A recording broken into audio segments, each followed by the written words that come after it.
1 Kings chapter 21. Sometime later, there was an incident involving a vineyard belonging to Naboth the Jezreelite. The vineyard was in Jezreel, close to the place of Ahab, king of Samaria. Ahab said to Naboth, "Let me have your vineyard to use for a vegetable garden, since it is close to my palace.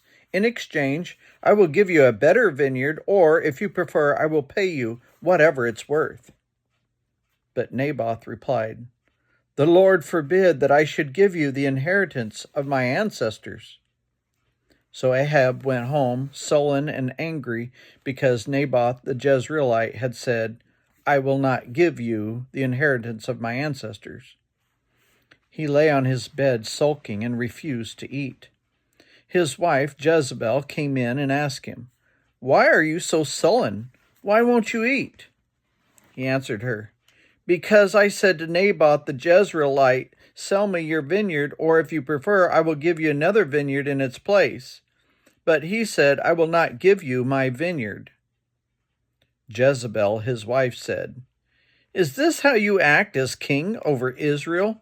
Get up and eat. Cheer up. I'll get you the vineyard of Naboth the Jezreelite."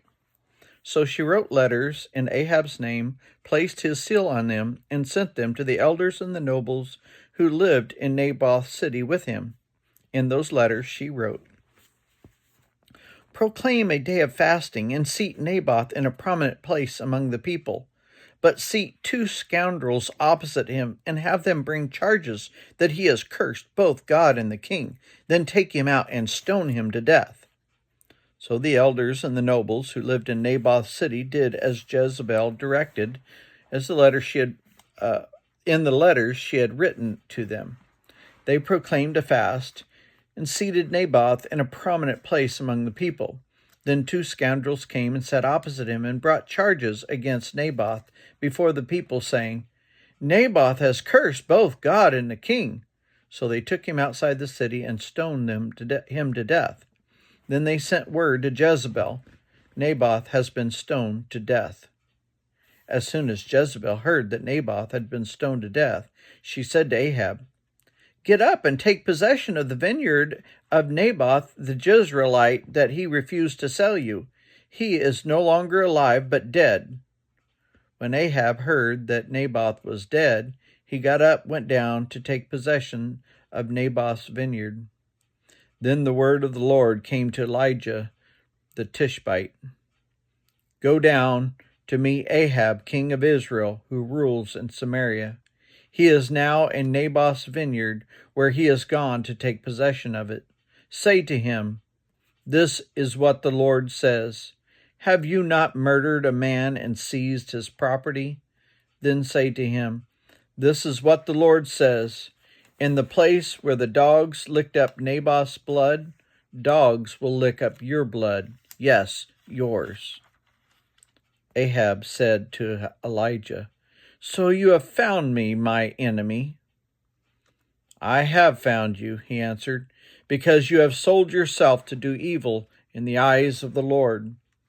He says, 'I am going to bring disaster on you. I will wipe out your descendants and cut off from Ahab every last male in Israel, slave or free. I will make your house like that of Jeroboam, son of Nebat, and that of Baasha, son of Ahijah, because you have aroused my anger and caused Israel to sin.' And also concerning Jezebel, the Lord says, 'Dogs will devour Jezebel by the wall of Jezreel. Dogs will eat those belonging to Ahab who die in the city, and the birds will feed on those who die in the country.' There was never anyone like Ahab, who sold himself to do evil in the eyes of the Lord. Urged on by Jezebel, his wife, he behaved in the vilest manner by going after idols like the Amorites the Lord drove out from before Israel.